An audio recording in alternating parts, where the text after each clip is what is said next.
Entonces, que en ese momento yo ya soñado, ¿verdad? Uno visualiza trabajar en campo profesional, porque en el hospital nosotros trabajamos con diferentes profesionales médicos y ese era mi sueño, de ser el mismo tipo de trabajo con profesionales médicos fuera, con los aceites esenciales, y cuando uno lo sueña se da realidad. Y en ese momento Margot me llevó a la casa de una muchacha que necesitaba ayuda y mi lady llegó y fue muy amable. Ella se interesó mucho en los aceites, no los tenía en su vida, y después nos conectamos y ella empezó a usar los aceites para ella, ¿verdad? Y ella, yo me acuerdo que me dijo que el incienso, siempre me acuerdo de esto, que el incienso ella lo empezó a usar en un momento, déjame ver la cámara, en un momento muy importante de su vida, y que ese incienso le empezó a abrir ideas a ella y que tuvo una conexión muy impactante. Y de entonces empezamos a desarrollar un trabajo con los aceites y ella ha empezado a utilizarlos con sus clientes. Voy a hablar un poquito de mi lady y la invité y pensé en ella porque así como los aceites que del mar me trajo a mi vida, me cambiaron mi vida, cambiaron mi manera de pensar, porque como enfermera de Estados Unidos, a nosotros nada más nos enseñan sobre el uso de medicina tradicional y en eso era solo lo que yo creía, pero cuando uno tiene la experiencia propia, el aceite cambia la vida de uno. Y con mi lady, yo la conocí y tuve una situación bien fuerte emocional en mi vida, que mi reacción era exagerada a la que estaba pasando, y ya ella estaba usando los aceites y ya teníamos esa conexión, y le dije, mi lady, me encantaría empezar a tomar sesiones contigo para trabajar esto que no entiendo por qué está pasando. Y en ese momento empezamos las sesiones, y yo no quería hacerlas en español porque mi idioma más fuerte es el inglés, pero cuando empezamos empecé la primera sesión con ella, era tan poderosa su información, las herramientas que me estaba dando, que yo dije, ok, me arriesgo a hacerlo en español. Y llevé un año de trabajo con ella psicológico, ¿verdad? De traumas en mi vida que necesitaba trabajar, y concluí, y por eso estoy aquí hoy, porque eso me empoderó. Yo continúo, ella me dijo, Jessie, usted no tiene así como diagnóstico psicológico, o no hay que seguir en esa parte. Entonces yo le dije, Lady, ¿sería posible que me hagas coaching de éxito? Porque ella es un coach también. Y ella me dice, claro. Entonces pasamos a la otra etapa, porque ella ayudó a traer sanación a mi vida. Y en esa etapa hemos trabajado de coaching de éxito. Y es verídico porque estoy aquí después de 6 años que Del Mar me ha invitado. Siempre he dicho que no, siempre he tenido fobias. Y les voy a decir algo, que yo fui periodista de televisión aquí local y reportera en televisión y radio. Pero después, cuando salí de eso para cuidar a mis niñas, porque ese era mi deseo, me entró una fobia muy fuerte y no quería estar en cámara, no quería estar reportando, no sé por qué, y empecé a trabajarlo con mi lady. Entonces, les invito a que la escuchen. Ella es una mujer muy preparada. Para mí, una de las mejores psicólogas personalmente que yo he conocido. Yo he conocido muchas aquí en Estados Unidos con quienes he trabajado antes, pero ella es una de las mejores. La encontré en un rinconcito, un tesoro de Costa Rica que se llama Guapiles. Es una mujer con un potencial enorme. Me encantó que es latina, pude conectarme en ese nivel. Y creo que todo el mundo debería, como nosotros creemos, usar los aceites y recibir un tipo de sesiones de psicología, porque empodera tu vida, te rompe retos, rompe límites y te ayuda a lograr retos o metas, ¿verdad? Y estoy muy feliz de tenerla ella ahí, porque así como Del Mar trajo los aceites y me ayudó a cambiar aspectos de mi vida, mi lady vino a mi vida y me ha ayudado a transformar, y es una bendición tomar este primer paso con ella, quien ella también lo toma conmigo. Gracias, y les presento a mi lady, una mujer espectacular y psicóloga excepcional. Bueno, buenas noches. Muchísimas gracias por esa presentación.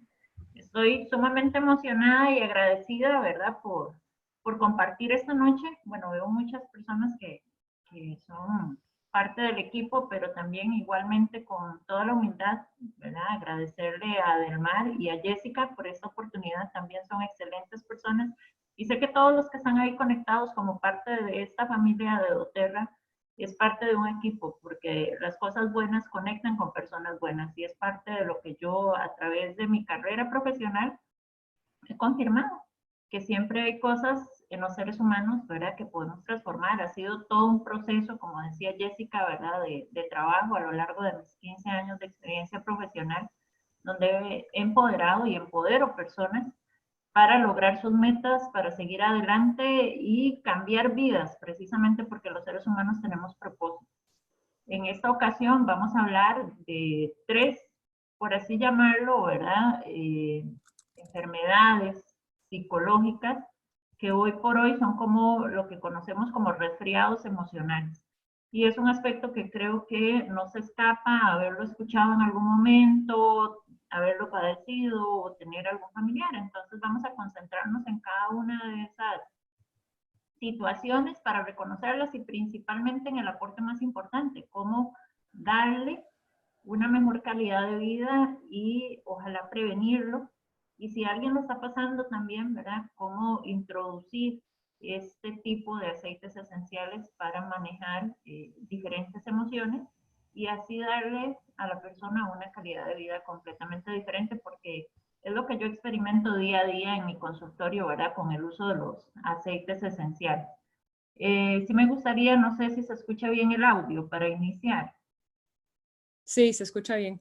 Ok, bueno, entonces vamos a iniciar. El tema que tenemos para hoy es cómo manejamos el estrés, la ansiedad y la depresión. Vamos a iniciar con un tema importante que es el balance y la salud. Sabemos que los seres humanos somos personas íntegras y que venimos a este mundo de una manera perfecta, ¿verdad? La mayoría de nosotros es a través de las situaciones de la vida que con lo que nacemos lo vamos perdiendo. Entonces, vamos a tener claro que el concepto de salud se engloba de 3 aspectos, uno que es físico, uno mental y el otro social. Si alguno de estos, y lo simbolizo en este triángulo, porque vamos a ubicar a cada uno en uno de sus lados, si alguno de estos falla, automáticamente va a desequilibrar los otros lados. Y es por eso que lo vamos a ver en un nivel de balance, porque muchas veces tenemos una situación y creemos que porque hay algo físico, no tiene ninguna relación con lo mental, o porque hubo algo que pasó en mi comunidad, no me afecta en mi físico ni me afecta en mi lado mental. Y somos seres integrales. Entonces, desde ahí vamos a manejar un concepto, ¿verdad?, que es precisamente el concepto moderno que estamos trabajando dentro de lo que es la salud balanceada. Hay una pregunta que traigo aquí para cada uno de ustedes y me gustaría que puedan conectarse ustedes ahí mismo desde el lugar donde están, y es ¿cómo iniciamos nuestro día? Hoy, ¿cómo me levanté? ¿Hubo en algún momento algún temor, algún miedo, algún peligro? ¿Cuáles fueron esos primeros pensamientos que hicieron que al abrir los ojos el día de hoy, yo iniciara este día? A veces pueden haber deudas o puede haber algún fármaco o puede ser que iniciara despertándome rapidísimo porque tenía que ir al trabajo o tal vez me sentía un poco cansada y necesitaba un café para iniciar. ¿Cómo cada uno de ustedes el día de hoy arrancó este día? Esa es una pregunta importante porque la vamos a ir comparando con cada uno de los aspectos que tenemos ahí. Entonces, tómense en cada uno así como un momentito y pueden conectarse con esta pregunta. Si hubo algún temor o algún miedo o algún peligro, puede ser que hubo un ruido extraño y eso hizo que ustedes abrieran sus ojos el día de hoy. Entonces, si eso hubo por ahí, ténganlo en su mente, en su memoria, porque lo vamos a ir desarrollando. Algo que olvidé decirles es, bueno, vamos a tener un periodo de preguntas al final para que ustedes puedan ir canalizando cada una de las dudas que puedan ir teniendo, pero lo vamos a dejar hasta el final para poder avanzar con los temas. Entonces, de cómo cada uno inició este día, vamos a ver cómo eso llega hasta este momento. Lo primero que vamos a desarrollar o vamos a ver es el concepto de tensión. ¿Qué es la tensión? La tensión es un estado de alerta, es como una alarma que me avisa a mí de que algo está pasando. Que lo que hablábamos al principio en ese triángulo está desbalanceado. Es aquello que me dice, ok, hay un espacio en mí que está siendo alterado. Puede ser que yo salí de mi casa el día de hoy y iba en el autobús y una persona invadió mi espacio o quería aprovecharse de ese espacio, o puede ser que en mi familia a la hora del desayuno algo sucedió y yo sentí que no se me respetó, en fin. Todo eso son aspectos de tensión que muchas veces nosotros no percibimos, pero que están en nuestro entorno y que nos llevan a nosotros a tomar una posición inconsciente ante la cual nosotros vamos a querer defendernos o protegernos de lo que está alrededor. Sin darnos cuenta, eso va a generar un cambio en nosotros. Y ese cambio, por eso veíamos antes, es un cambio que no se hace inmediatamente desde la parte emocional, sino que se hace desde la parte física. Y en un ratito les voy a explicar por qué. A veces hay situaciones en las cuales puede ser que esa tensión esté amenazándonos por la parte de pareja. Que tengamos algún conflicto, que nuestra pareja no nos esté comunicando las cosas, o puede ser que esa pareja se esté comportando indiferente. Eso también son situaciones que nos van a generar algún tipo de tensión. O en algunos casos, ¿verdad? El tener algún problema de salud. Un diagnóstico puede cambiar, ¿verdad? Nuestro estado de ánimo y puede empezar a generarnos algún tipo de tensión. O el hecho de tener algún tipo de diagnóstico que nos comprometa o nos diga que nuestra vida está en peligro y que la podemos perder. Todo esto son a grandes rasgos, ¿verdad? Porque podríamos mencionar cualquier cantidad de aspectos que pueden generar tensión en nosotros los seres humanos. Milady. Hola. Escucha, tú estás poniendo un PowerPoint porque nadie lo puede ver ahorita. Ok, qué extraño, porque lo tengo No, abierto. sí se ve. Yo sí lo veo, ¿sí se ve? Sí se ve. Sí se ve. Okay, Sí ya. se ve. Ok. Okay. No se ve ella, pero sí se ve el PowerPoint. Sí, sí se ve. Ok, ¿ahora se ve ella? No. Oh, qué cosa, porque yo le hice un pin a ella para que se viera ella nada más. Okay. No, sí se veía del mar. Ahorita que tú estás hablando, te ves tú, pero sí se veía también ella. Sí, yo veía a los dos también. Ok, bien, fabuloso. Okay. Continúa, mi lady, disculpa. Ok, perfecto. Entonces, de ese estado de tensión con el cual los seres humanos pasamos, antes les decía yo de que la primera manifestación que íbamos a tener iba a ser en lo físico. ¿Por qué en lo físico? Porque los seres humanos, la forma de protegernos de la tensión es a través de un instinto primitivo asociado a la primera emoción, que es el miedo. De hecho, lo que conecta al ser humano con la realidad es el llanto, ¿verdad? Que es la forma en la cual nosotros vamos a reactivar nuestros pulmones. Porque salimos de un mundo en el cual estamos completamente tranquilos a un mundo donde hay luz, hay frío, hay ruido, y eso hace que el ser humano, ¿verdad? En este caso el bebé, sienta miedo. Y ese instinto es el que le desarrolla o le conecta a sus pulmones, que es donde inicia la vida. Entonces, en esta diapositiva, la logran ver ahí, tenemos que el primero o lo que desarrolla el instinto del miedo es un peligro. Que el peligro va a estar asociado a la situación que yo esté enfrentando. Si es un ruido, si es mi pareja, en fin. El peligro va a depender de la situación. Entonces, ese peligro sumado al miedo hace que en el ser humano desarrolle dos condiciones básicas. Una es la condición de escapar, querer salir corriendo, no estar en la situación, o de pelear. Cuando esto sucede en el ser humano, hay un cambio físico que se llama una vasoconstrucción.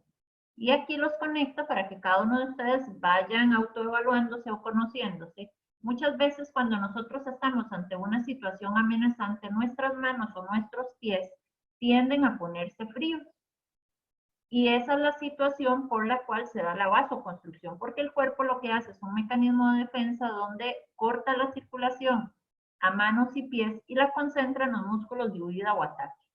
No sabe exactamente qué es lo que le está sucediendo, pero sí sabe que hay un desbalance sobre un peligro ante el cual tiene que defenderse. Y como veíamos antes, el primer peligro que nos conectó con la vida fue precisamente el que nos hizo reaccionar a la vida.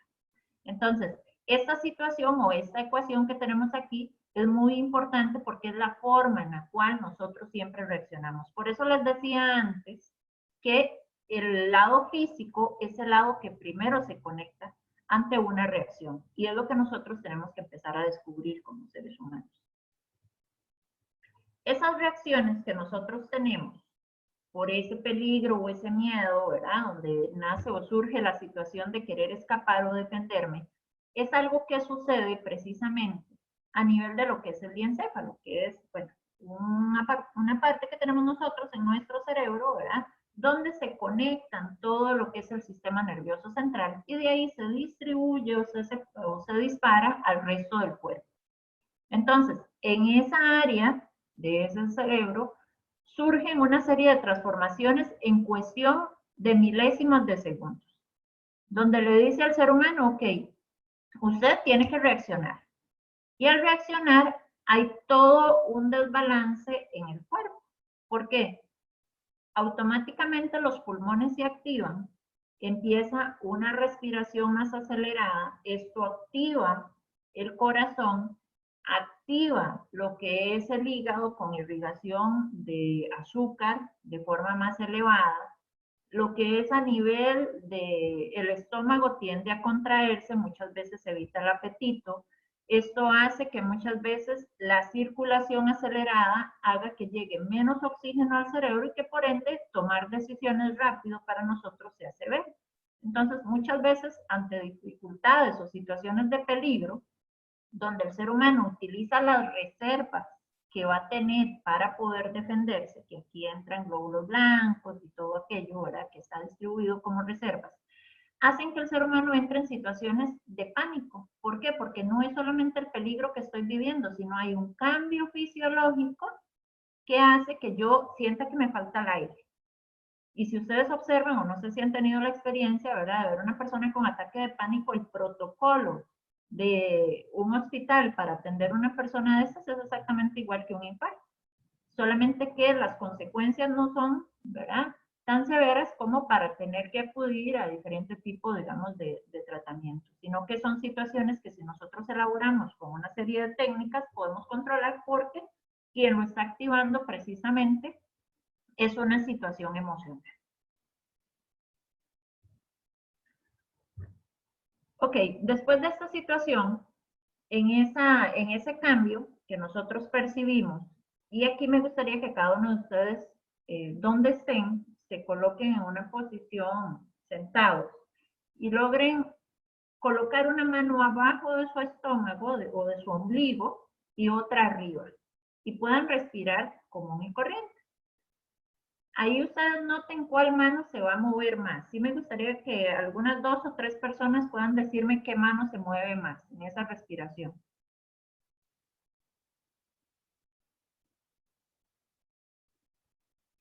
No sé si logran hacer el ejercicio.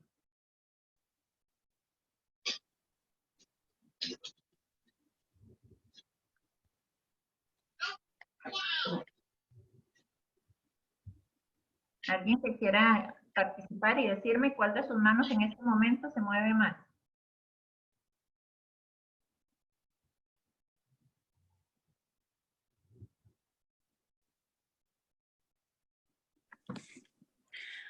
Bueno, yo siento un poquito el estómago, pero casi lo siento, casi los dos iguales, pero si tengo un poquitito quizás el estómago.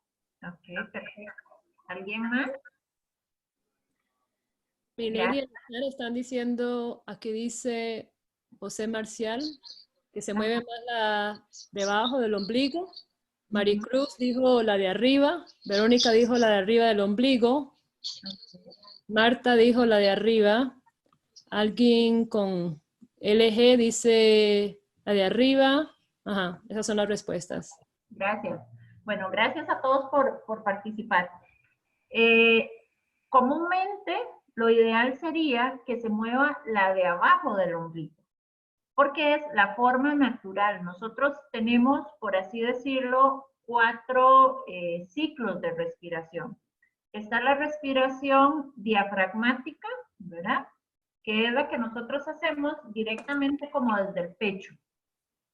Está la costal, que está asociada, digamos, como al espacio de las costillas, ventral, que sería arriba del ombligo, y abdominal, que sería abajo del ombligo. Entonces, si nosotros necesitamos manejarnos en una situación de tensión, deberíamos, como le digo yo a mis pacientes, de tener el tanque lleno de combustible, como cuando vamos a un paseo, ¿verdad? Necesitamos el carro a full. Entonces, en ese momento de peligro, nosotros necesitamos una respiración completa. Y debería de estar lleno el tanque de oxígeno, pero el peligro automáticamente nos conecta con una respiración casi siempre menor. Entonces, ¿qué implica esto? Que esa respiración que voy a hacer diafragmática hace un cambio. ¿Por qué? Porque el cuerpo no está recibiendo la cantidad de oxígeno necesaria. Entonces, al no llegar suficiente oxígeno, el corazón se acelera, el hígado irriga más azúcar para poder dar más energía, el estómago se contrae porque no es momento de hacer digestión, hay un aumento también en los que son la parte de los músculos, no sé si les ha pasado, después de un peligro a veces uno dice, me siento así como cansado, es porque los músculos han estado inundados de irrigación sanguínea, entonces al estar inundados, todo eso cambia la fisiología del cuerpo. Y todo ese cambio genera, obviamente, un desgaste en las reservas que ya el cuerpo tenía. El peligro o el conflicto de esto, que si yo padezco muchas situaciones de tensión, estoy disminuyendo las reservas que tiene mi organismo. Esto va a afectar en mi sistema inmune y una serie de cosas. No lo vamos a tocar, pero está asociado también a la parte somática, que sería un tema importante por desarrollar. Entonces, todos esos cambios son cambios que se activan a nivel de lo que es el miedo. Pues cambia mi respiración, cambia la irrigación de azúcar en el cuerpo, cambia el corazón, cambia la digestión, cambia todo lo que está asociado a los músculos. Entonces, en resumen, como para ir sintetizando estos puntos. Milady, Hola. antes de iniciar, voy a poner a todo el mundo en silencio y va a incluirte a ti y después vuelvo a abrir. Permítame un momento, porque alguien tiene su micrófono abierto y está haciendo mucha bulla. Un momentito.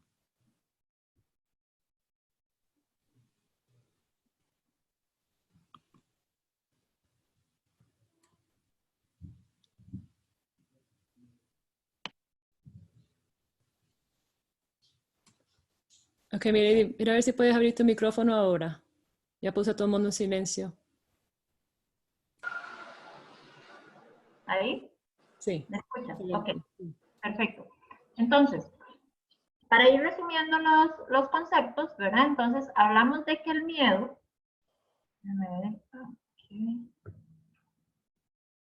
dice de que el miedo, entonces, es una emoción sana. Así No, creo. Espera, y así, no sé. listo. El miedo, entonces, es una emoción sana que nos va a advertir que hay un peligro. Entonces, no deberíamos de tenerle miedo al miedo, ¿verdad? Al miedo no se le teme, al miedo se le sonríe, porque es como nuestro aliado. Nos está diciendo algo está fuera de control. Entonces, ante el miedo, sí aparece una situación de tensión. Esa tensión, entonces, va a ser un estado constante de alarma, como cuando se activa la alarma de nuestro carro o nuestra alarma de la casa. Eso lo que nos advierte es, ok, algo está pasando, no sabemos qué, pero algo está pasando. Y eso nos hace a nosotros colocarnos en un modo de alerta.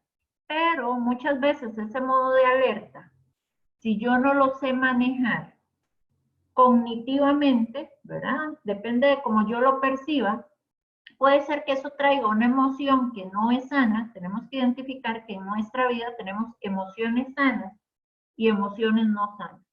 Las emociones sanas son todas aquellas emociones que nos conectan con la vida, que nos hacen surgir, que nos hacen ser positivos, ¿verdad? Y las reacciones no sanas son comúnmente las que nos llevan a algún tipo de enfermedad, principalmente emocional, que en este caso para lo que estamos hablando sería el estrés, la ansiedad y la depresión. Algo muy importante para que nosotros lo podamos identificar, ¿verdad? El miedo es como la reacción. Del miedo va a surgir lo que es la tensión. La tensión es sana, pero si esa tensión se vuelve constante o excesiva, pasa lo que es el estrés. El estrés no es dañino para el ser humano, pero hay dos tipos de estrés. Está lo que conocemos como el eustrés, que es lo que todos necesitamos para el trabajo, para la vida, para movilizarnos. Y está el distrés, que sería el estrés dañino, porque es el que me conecta con emociones, no me permite razonar y genera todo un cambio como el que antes les expliqué, ¿verdad? Corazón, pulmones, hígado y demás. Si el estrés se vuelve constante y no se trabaja, o en este caso el distrés, pasa a lo que es la ansiedad. Y si la ansiedad no se controla, pasa a lo que es la depresión. Y eso precisamente está asociado, en el caso de la depresión, la emoción que radica es la culpa, que es una emoción no sana. Y esos son aspectos que nosotros tenemos que ir conociéndonos o ir identificando en una persona para poderle ayudar. Nos vamos a hablar o conectarnos un poquito con diferentes situaciones asociadas al estrés. Entonces, como hemos venido viendo, ¿verdad? Ante el estrés hay una respuesta organizada. Es una respuesta que surge en el diencéfalo, que genera a nivel de lo que es la amígdala una serie de secreción de sustancias químicas y emociones que afecta al ser humano y que va a tener respuestas fisiológicas, que es lo que nosotros conocemos como la parte neurovegetativa, ¿verdad? Yo no le digo al corazón lata más rápido, o no le digo a los pulmones respiren más, ¿verdad? Sino que es algo que se activa. Yo eso no lo puedo manejar, es instintivo. Está la respuesta motora, ¿verdad? Que muchas veces entonces me pongo más acelerada o incluso los movimientos, ¿verdad? El pulso se me acelera, todas estas situaciones. Y está la parte cognitiva, que tiene que ver cómo estoy percibiendo la situación. Si en algún momento yo he tenido una situación traumática en mi vida y eso se parece, resulta que mi abuelita le tenía miedo a los temblores y siempre que habían temblores mi abuelita entraba en pánico. Entonces yo aprendí que a los temblores había que tenerles miedo y crecí con eso. Entonces, ante un temblor, mi respuesta va a ser fisiológica, motora y cognitiva. ¿Por qué? Porque así me lo enseñaron. Me programaron de esa forma. Y eso me va a generar o me va a conectar con lo que es el estrés, o el miedo, o la fobia a los temblores. Como les decía antes, el estrés como tal no es dañino si lo sabemos manejar. Pero si no lo sabemos manejar, puede llegar a ser un estrés agudo o un estrés crónico, que es precisamente lo que ya conecta con emociones más severas. Entonces, ¿qué criterios podemos hablar para saber si tenemos estrés o no? Bueno, ok, dolores de cabeza muy seguidos, a veces el insomnio, la parte de temblor en los músculos o en las piernas, generalmente puede ser asociado a veces a que la persona se siente mareada o fatigada. Entonces, esos son algunos indicadores, ¿verdad? Que obviamente no vamos a descartar siempre en esto, si quiero algo que quede muy claro. Tenemos ante cualquier situación de estas, primero que hacer un chequeo médico, ¿verdad? Pero sí podemos conectarnos que puede haber una situación de estrés que puede estar afectando al sujeto. Existen diferentes teorías que nos van a explicar o nos van a decir, ok, ¿por qué el estrés genera un desajuste, por así decirlo, o explica el estrés desde esa situación? Y es aquí donde entra el campo de la psicología. Nosotros no podemos generalizar, no es que a todo mundo le duele la cabeza por estrés, no. Hay situaciones eventuales o situaciones específicas que han hecho que las personas logren manejar o conectar esa reacción fisiológica. La primera teoría es la teoría del desamparo aprendido. Un factor importante en el ser humano es su desarrollo y sabemos que el niño, como les decía antes, está en su vientre materno, está completamente protegido, reacciona ante el mundo a través del llanto, activa sus pulmones, es la primera reacción para empezar en su independencia o autosuficiencia en el mundo, pero depende de un ser humano, que en este caso su madre o la cuidadora de este pequeño, donde a través del llanto el niño se va a comunicar. Ese llanto va a tener diferentes características. Hay casos donde el niño llora, la abuela, la tía o la mamá empiezan a conectar con que no, ese niño está llorando porque es un niño muy consentido y no se atiende el llanto. O conforme el niño va creciendo, la gente dice, no, es que es un niño que lo que quiere es llamar la atención. Y sí, tal vez el niño quiera llamar la atención, pero quiere llamarla porque hay un vacío emocional que puede estar afectando sus necesidades. Puede ser que necesite un abrazo, porque hay un miedo. Llegó un familiar y al niño no se le está poniendo atención y el niño se siente en ese momento rechazado. O puede ser que en algún momento se cambiaron de domicilio y el niño siente que aquella casa es enorme. Entonces, todo eso son situaciones de desamparo que el niño puede vivir y que aprendió en un entorno que eso queda ahí, ¿verdad? Como en un baúl de los recuerdos y que con la vida va creciendo y eso le puede ir afectando. Otra de las teorías tiene que ver con la teoría de la atribución. La atribución es como aquellos calificativos o depositaciones que van a ser sobre nosotros. ¿Qué implica esto? Puede ser que en mi familia creían que yo iba a ser la más inteligente y yo tenía que responder a eso. ¿Por qué? Porque era una forma de reforzarme en una familia el afecto. Entonces se me atribuyó eso tal vez porque me parecía a mi abuela y mi abuela era muy inteligente. Nos fue un calificativo o una depositación que se dio, que yo no la pedí, pero que automáticamente se me atribuyó. O puede ser la última, que es la teoría de la desesperanza aprendida, que cuando hemos vivido en ambientes o por generaciones hemos tenido familiares con algún tipo de depresión o de distimia, que son situaciones emocionales por mucho tiempo, la persona copia patrones de conducta. Y la persona al final no toma control de su vida, sino que en mi familia es normal llorar, o es normal no ser feliz, o es normal que en algún momento se llore por todo. La persona se identifica con eso y se vuelve una persona sin metas, sin proyectos, o una persona que a veces uno la ve que repite mucho como estoy cansado, no quiero hacer las cosas, me siento mal, ¿verdad? O la vida cuesta mucho, ya no quiero luchar, me siento con falta de energía y todas esas características. Entonces son diferentes formas en las cuales podríamos explicar de dónde viene ese desajuste. ¿Cómo vamos con el tiempo? Vamos bien, creo. Ok, entonces, con todo esto que veíamos anteriormente, nos conectábamos para lo que es el estrés. Les dije antes que si el estrés no se sabe manejar, pasa a lo que es la ansiedad. Que la ansiedad es un estado de alerta constante. Dijimos que el estrés eran avisos o alarmas de vez en cuando, ¿verdad? Puede ser que la cabeza me duela una vez al mes. En la ansiedad resulta que ya hay un peligro constante que es inesperado, donde no solamente es el peligro que siento ahora, sino que automáticamente me conecto con el futuro. Y si esto sigue pasando, ¿y qué va a pasar? Y en un mes yo no voy a tener y esas situaciones me van a afectar. Y si mi vecino perdió el trabajo y si yo lo pierdo, ¿y qué va a pasar con mis deudas y con mis situaciones? Entonces, todo esto hace una alteración en la percepción del sujeto, porque el sujeto no se conecta con su realidad. Automáticamente se conecta con las situaciones del entorno y el futuro, donde obviamente nosotros, si no podemos controlar el presente, jamás vamos a controlar nuestro futuro. Entonces, esa alteración de la percepción del sujeto es una de las situaciones que le generan dos tipos de ansiedad. Una ansiedad tiene que ver con el ego, que es los recursos que yo tengo.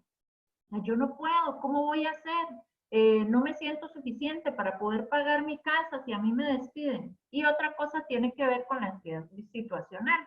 Y si es que la sociedad está haciendo un despido masivo y si yo entro en ese despido, entonces esos dos tipos de ansiedad pueden alterar nuevamente la percepción del sujeto y generarle una necesidad de huir o escapar.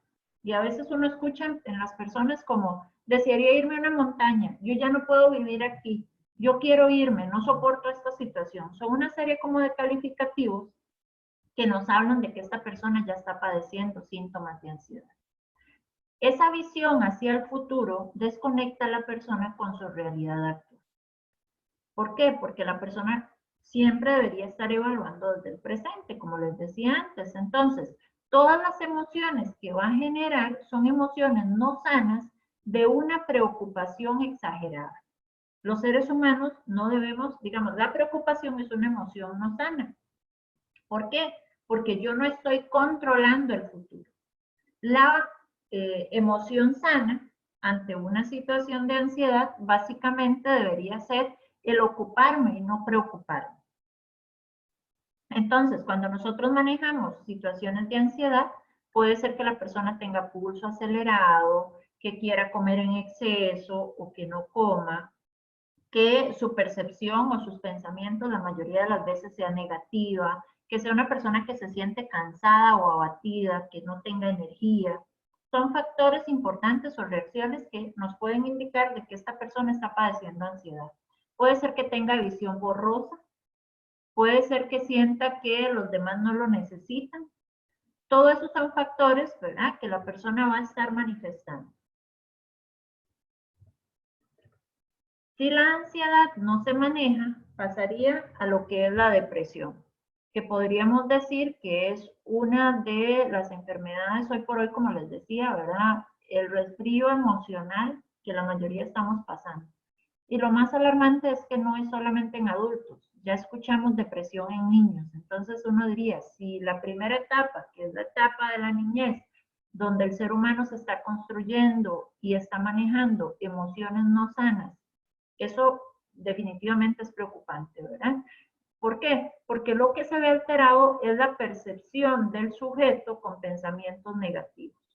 Entonces, si un niño tiene pensamientos negativos, ¿cuál es el entorno? Como les decía antes, en el primer triángulo que veíamos, ¿cuál es el entorno que le puede estar alterando? ¿Cuál es precisamente la parte emocional? ¿Cuál es el factor salud que puede verse alterado? Entonces, vemos que a veces en esas depositaciones, porque no se supo manejar el estrés, el niño empieza a manejar culpas por muchas veces depositaciones de los padres como, es que es culpa suya que su hermano se cayera. Es que yo me voy a separar de su papá porque usted solamente hace berrinches. Y vienen una serie de situaciones que alteran la dinámica emocional en el niño. Ahora, no, si no hablamos del niño, vamos a manejarlo, digamos, en los adultos, que es comúnmente donde también lo escuchamos. Muchas veces el sujeto hace una reatribución de la culpa. Y lo más importante no es la culpa. Recordemos que la culpa es una emoción no sana. La emoción sana que habría que trabajar es un sentimiento de responsabilidad. Porque la culpa nos asocia precisamente con llevar una mala intención. Y una de las cosas que hace que una persona caiga en depresión es un sentimiento exagerado de culpa. Y es una situación que es muy ambivalente, porque la persona dice, yo no quería ocasionar eso. Pero si no lo quería ocasionar, ¿verdad?, está generando culpa. Entonces, cambiar la culpa por un sentimiento de responsabilidad es uno de los aspectos importantes. Cuando la persona se conecta con este sentimiento de culpa, hay un aspecto en sí mismo que hace que él sienta un estado emocional de abandono o rendición. ¿Para qué voy a seguir haciendo las cosas? A mí todo me sale mal. Ya su sueño no es reparador. Resulta que esta persona padece también de insomnio. Es una persona que llora por todo, le tiene miedo a la muerte o empieza a generar ideaciones suicidas, que es uno de los factores más tal vez peligrosos ante una depresión. Porque ya la persona siente que vivir no tiene ningún sentido, no hay nada que aportarle a su entorno. Entonces, dentro de esos criterios clínicos son uno de los factores, ¿verdad?, que nosotros podríamos decir que más están asociados a esos factores para poder identificar lo que es una depresión. ¿Cuáles son los diferentes métodos de tratamiento? Bueno, hay muchos. desde la parte psicológica, ¿verdad? Siempre lo que se busca es trabajar desde la parte cognitiva. ¿Cómo está percibiendo el sujeto su entorno? ¿Por qué en algún momento hay tensión? Vamos a las primeras diapositivas. ¿Por qué ese miedo, que cuando el miedo es una alarma, hace que en mí genere un estado de tensión excesivo, acelerado o alarmante, que me desconecta con esa percepción de la realidad? Y me genera la situación de estar en alarma siempre, en un estado de estrés, preocuparme por el futuro, en un estado de ansiedad, o sentir que no tengo nada más que aportar, que sería un estado de depresión. Todo esto está asociado desde esa parte cognitiva a una serie de emociones. Las emociones, antes les decía que todo esto se produce a nivel del diencéfalo, ¿verdad? Que es la parte del cerebro donde vamos a tener todos esos indicadores. Pero hay una glandulita muy pequeña a nivel cerebral que es la amígdala. La amígdala es una glándula, como lo podemos ver aquí, que es la encargada de integrar las emociones con patrones de respuesta que están directamente asociadas a lo que nosotros interiorizamos, porque hubo una programación. Entonces podemos decir que la amígdala, es el principal núcleo de control de las emociones para lo que es la satisfacción o insatisfacción ante situaciones de miedo. En este caso, la amígdala, ¿verdad?, va a construir en nosotros, como veíamos antes, una serie de emociones positivas y negativas. La mayoría de situaciones que nosotros deberíamos de trabajar para enfrentar una situación de peligro están asociadas a nuestro empoderamiento. Entonces, las emociones que nosotros más debemos de conectarnos, o los tipos de pensamiento que más deberíamos estimular para poder generar una contra ante estados de tensión, deberían de ser pensamientos o emociones positivas. Ahora, hay un aspecto muy importante, y es aquí donde entra precisamente el valor agregado que nos dan los aceites esenciales. La forma más rápida o acelerada de poder estimular las emociones en la amígdala está asociada al sentido del olfato. Ni un medicamento llega tan rápido. Entonces, la aromaterapia es uno de los factores importantes que estimulan lo que son la producción de emociones o patrones de respuesta en el organismo. Ahorita vamos a ver, ¿verdad?, qué emociones podríamos nosotros trabajar haciendo uso de lo que son los aceites esenciales para poder propiciar cambios en esas situaciones emocionales, ¿verdad?, que nos pueden alterar. Entonces, comúnmente, eso es uno de los factores de tratamiento más rápidos, y que, bueno, yo soy una que con mis pacientes me gusta utilizarlo mucho, porque va a generar un estado de bienestar. Y al hacer un estado de bienestar, cognitivamente cambia la percepción del sujeto.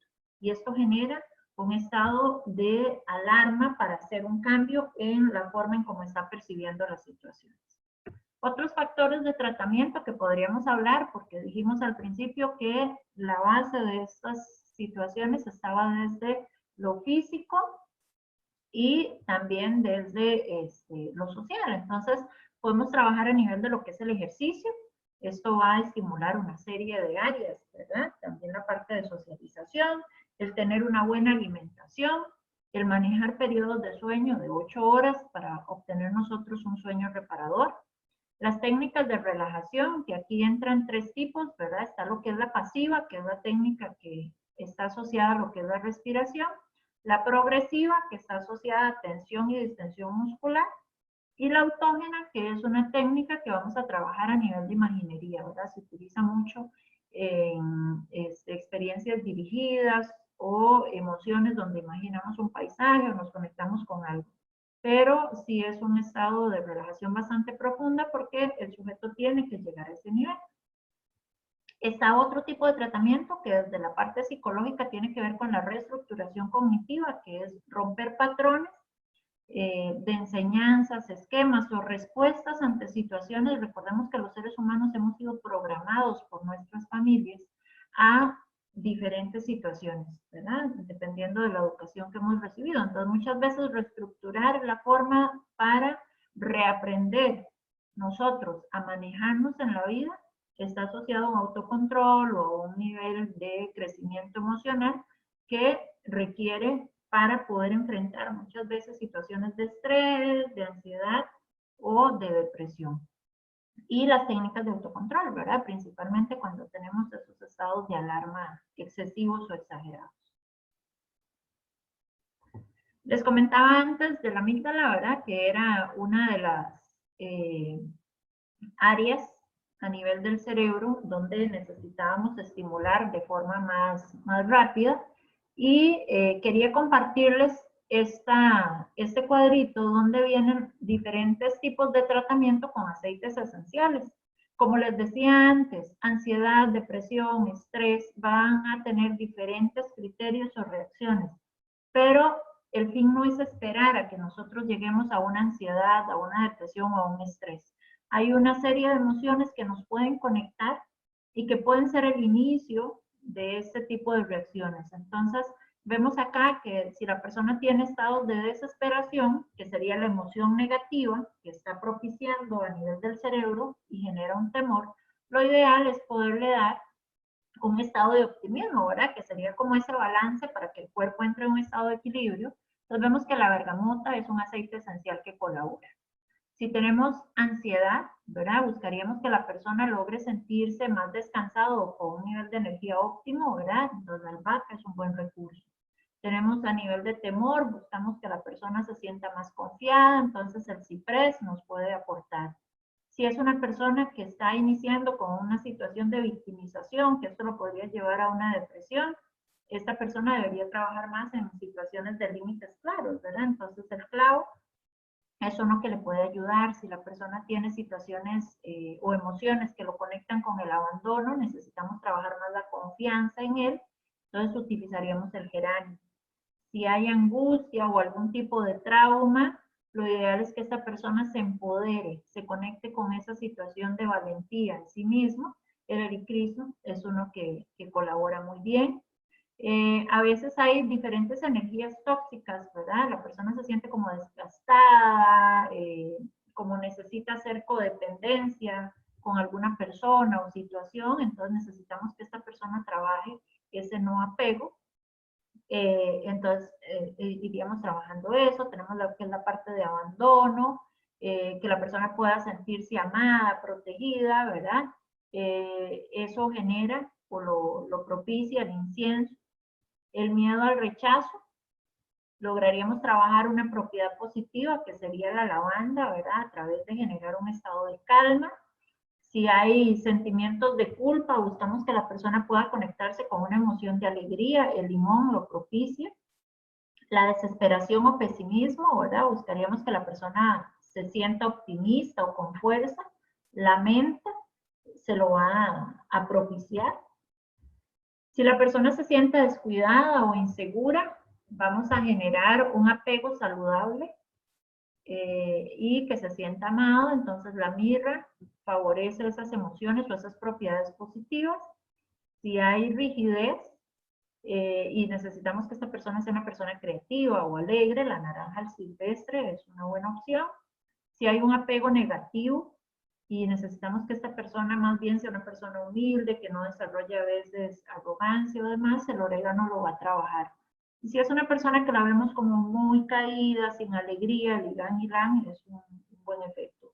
Estos son como la mayoría de los aceites que yo he podido comprobar en mis pacientes y se los aplico y ha generado un cambio. Incluso les comento que muchos de ellos han logrado salir adelante de sus situaciones de estrés o tensión en niños, adultos o personas que incluso tienen algún tipo de tratamiento farmacológico. Se ha logrado que lo deje, ¿verdad? Y que puedan ir teniendo una recuperación, porque recordemos que los aceites también generan una regeneración celular y van ayudando a que el cuerpo pueda ir teniendo un estado de mejoría. Hasta aquí es mi presentación. No sé cómo estamos con el factor tiempo. Me gustaría abrir el espacio para preguntas.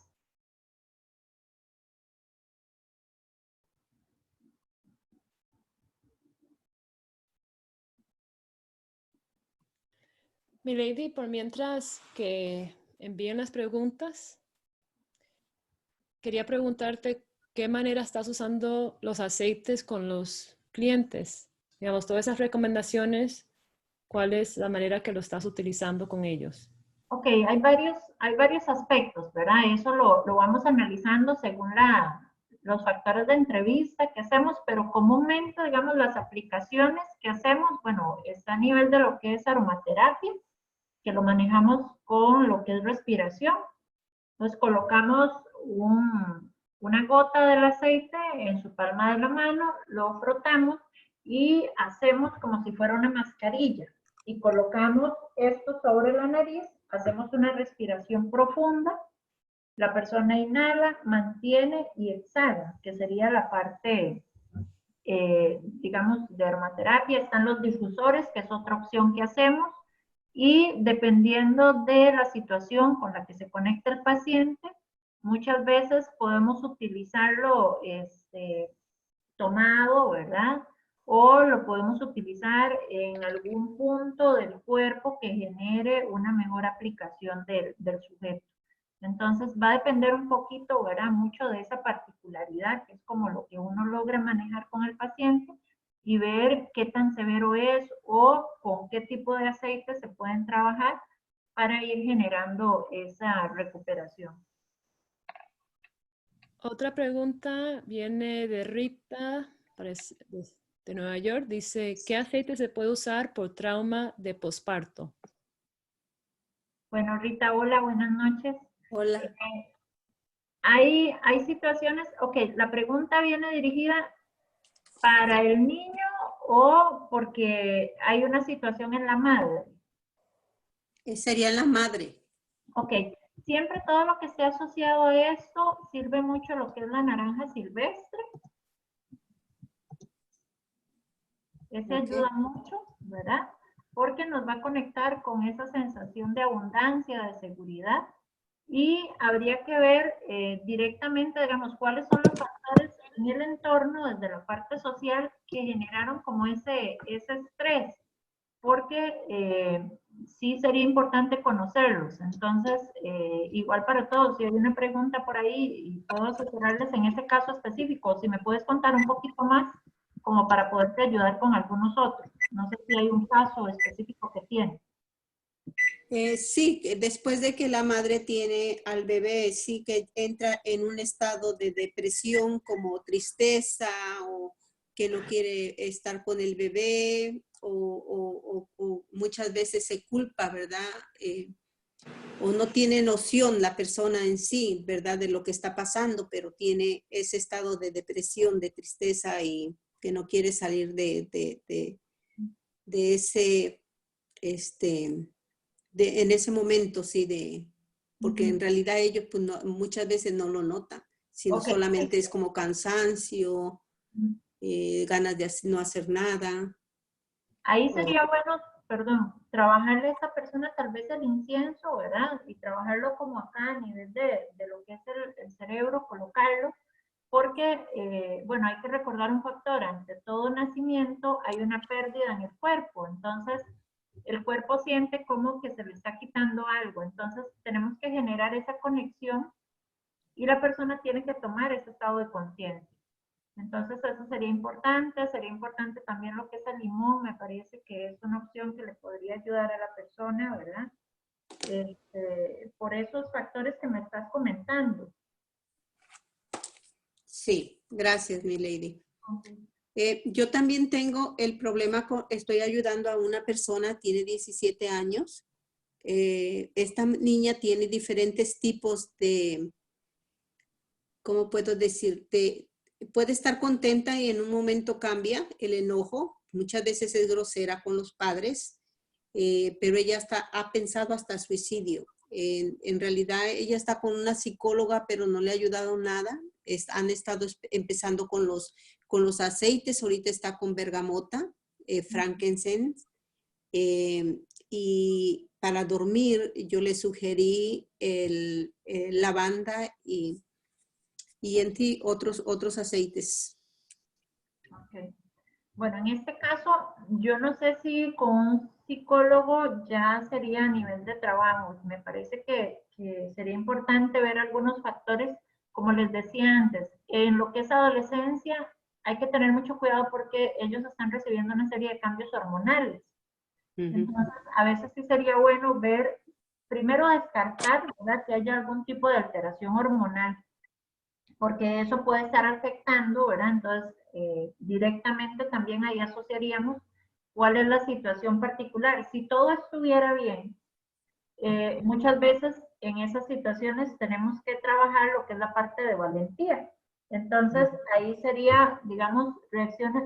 Me parece que el clavo sería una opción que le sirve. Me parece que el incienso es otra opción que podría servir. Vamos a ver. La lavanda, me dijiste que estaba como con insomnio también. Sí, lavanda. Y Serenity para dormir, yo le sugerí. Ok. Pero, entonces, si le sugeriste Serenity, al ser Serenity una mezcla, entonces sí tendremos que ver, porque estás trabajando lavanda 2 veces. Entonces, a veces también lo que es el albahaca es otra opción. Entonces, tal vez como revisar ahí los componentes para saber, porque, y también hay que trabajarle, la menta sería una buena opción, tal vez por la mañana, para reactivar lo que es la parte cognitiva. Porque si está a un nivel de depresión, entonces casi siempre en las mañanas es como tristeza, abatimiento y demás. Entonces, como darle ese empujoncito desde la parte de la meta. Ok, gracias. Okay. No sé si hay otras preguntas por ahí. Sí, hay muchas preguntas. Ok, dime. Ese tema es muy interesante para muchas personas y tenemos personas, como te había comentado, mi lady, desde primera vez desde Brasil y otros lugares donde nunca se habían unido antes. Voy a ver, bueno, aquí una pregunta de Fabiola, dice, ¿cómo se usaría en un niño con autismo, con ansiedad, poca atención y muy sensorial? Ok. Bueno, todos los niños, aquí hay 2 factores separados, ¿verdad? Porque ya saldríamos precisamente de lo que es ansiedad y depresión. Cuando trabajamos con niños bajo el espectro autista, tenemos que entender que la mayoría de estos niños se conectan con factores desde la parte social. Entonces, aquí es importante trabajar con el niño muchas veces factores sensoriales. Y hay que tener cuidado porque el espacio para ellos es muy reducido. Entonces, una de las principales opciones que podríamos trabajar es la parte de aromaterapia, pero en difusores. Porque a veces llegar a la parte de que él logre rozar o oler o incluso tomar puede ser muy amenazante. Yo sí he tenido la experiencia con uno de mis pacientitos, ¿verdad? Y nos conectamos, empezamos primero con una parte de desintoxicación, porque muchos de estos niños requieren mucho tipo de fármacos, ¿verdad? Entonces iniciamos con la parte de limón, eso le ayudó mucho al niño. Recordemos, antes lo vimos por ahí, ¿verdad? Que la parte de lo que es el limón nos trabaja más la situación de alegría. Después trabajamos lo que fue la menta para ayudarle en la parte de lo que es la concentración al niño y la parte de fuerza y optimismo que ya ellos de por sí por su situación la traen, pero muchas veces hay como una situación de abatimiento. La albahaca fue algo que nos resultó muchísimo, ¿verdad? Para manejar las situaciones de ansiedad. En algún momento tuvimos ante los exámenes estados de tensión o estrés y había que equilibrarle porque a veces habían conductas que la mamá me decía es hiperactivo, pero no era hiperactivo, era como un exceso de esa ansiedad. Y bueno, en estos casos muchas veces los niños no juegan en espacios abiertos y la ansiedad lo que hacen es como retribuirla hacia ellos mismos. Entonces utilizamos el balance y el serenity. Pero sí sería bueno, ahorita les voy a compartir mis contactos, si alguno de ustedes tiene algún tipo de duda, ¿verdad? Porque hay que verlos en aspectos muy personalizados. Pero esas son, digamos, de las experiencias que yo les puedo contar en los pacientes que he tenido con este tipo de problemática.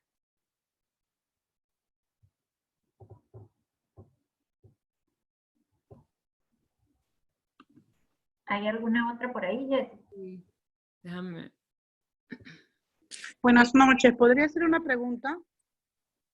Claro, adelante. Mira, tengo un hijo de 21 años que desde los 17, bueno, ahora ha mejorado, se levantaba en la noche o temprano en la mañana diciendo como que le faltaba un poco, sentía como un poco de presión en el pecho y el nerviosismo le hacía vomitar. Y a veces, ahora con meditación ha mejorado mucho, pero hay veces en la noche, en la madrugada o a veces en la mañana que se levanta con la misma sensación y quiere vomitar. ¿Qué aceite podrías usar? ¿Cómo lo podría ayudar? Ok. Bueno, ¿él ha recibido algún tipo de medicación o algún tipo de fármaco? No. No. Ok. Solamente está con la parte de meditación. Sí, solamente meditación y conserjería. Ok. Bueno, aquí hay dos factores primero que habría que propiciar en él. Creo que la lavanda o el Serenity serían una buena opción antes de dormir. Aplicarlo ya sea en la planta de los pies, a nivel de lo que es el corazón, como algún tipo de masaje, o ingerido a nivel de cápsulas, en este caso la lavanda. Esto le podría conectar porque hay que recordar algo, digamos, mucho de lo que está pasando en él a través del episodio de descanso, posiblemente él también tenga algunas conductas de ansiedad, pero a nivel del periodo de descanso no está haciendo un sueño reparador. Entonces está manejando una respiración muy acelerada, que es posiblemente lo que le genera algún tipo de hiperventilación. Y por eso amanece como con ganas de vomitar o cosas así. Ahí también sería bueno apoyarle con otro tipo de técnicas, ¿verdad? A nivel de músculos y demás. Y revisar un poco la parte cognitiva, ver qué es exactamente lo que le puede estar a él generando en un episodio de descanso una serie de pensamientos o alarmas que le generan esta hiperventilación. Pero podrían iniciar con esa parte, ¿verdad? El sueño para ayudarle desde esa parte celular. El incienso es otra cosa que le podría ayudar. Y durante el día creo que también la naranja silvestre sería una buena opción, pero sí es un caso particular donde yo sí te diría que hay que ver varios factores, porque no es tan normal como que él amanezca así. El insomnio ya creo que está siendo un poquito más patológico en él. No, él duerme bien, sino que se levanta a veces con eso, ¿no? Aunque Cuando gracias... se despierta. Sí, o sea, se despierta por eso.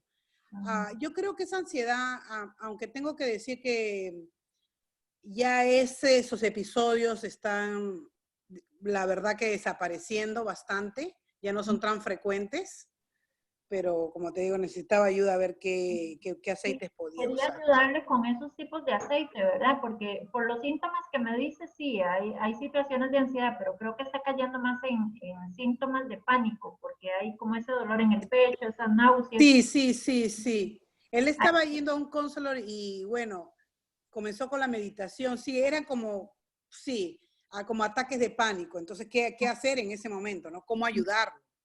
Ajá, sí, ahí, bueno, lo primero que hay que controlar es la respiración, ¿verdad? En estas situaciones muchas veces hay algo tan sencillo como tener una bolsita o, como les decía antes, aplicarlo a nivel de tópico en la palma de la mano y que la persona logre manejar un ritmo de respiración. Que habría que entrenarle a la persona en una respiración adecuada para que lo logre. Me imagino que si está haciendo meditación ha sido parte de lo que se le ha entrenado. Sí. Y durante la noche igual, si tenés algún tipo de difusor, lo que puedes hacer es aplicarlo ahí porque durante el sueño él va a estar respirando ese aroma, entonces le va a generar a nivel de la amígdala un estado como de bienestar. ¿Te refieres al Serenity y lavanda? Lavanda, correcto. Nada más que le aplicas uno u otro, ¿verdad? Creo que la lavanda, podrías iniciar con la lavanda, a ver cómo resulta antes de hacerle como la mezcla del Serenity. Ok, muchas gracias. Con mucho gusto. Gracias a todos por sus preguntas. Voy a guardar las preguntas y se las voy a pasar a Milady. Y ella aquí, Milady, ¿quieres poner tu contacto para que ellos puedan comunicarse contigo? Y ella tiene una oferta de promoción si desean ¿verdad? Su consulta o su, ¿cómo se llama? Trabajar con ella de alguna manera. Sí, ahí les dejo mis contactos, ¿verdad? Como decía Jessica, con cualquiera de ellos podríamos generarles si hay algo en lo que ustedes deseen que yo les colabore. Hay algunas, o bueno, manejo una oferta especial. En este momento vamos a manejarla y se los anuncio por si alguno quisiera. Un 50% de descuento para la primera sesión. Entonces, si alguno quisiera conectarse con esa promoción para situaciones que deseen trabajar. Entonces, tómenle foto al contacto de ella y pueden comunicarse para organizar o coordinar las sesiones. Yo creo que Delmar va a cerrar. Les quiero agradecer a todos por estar aquí.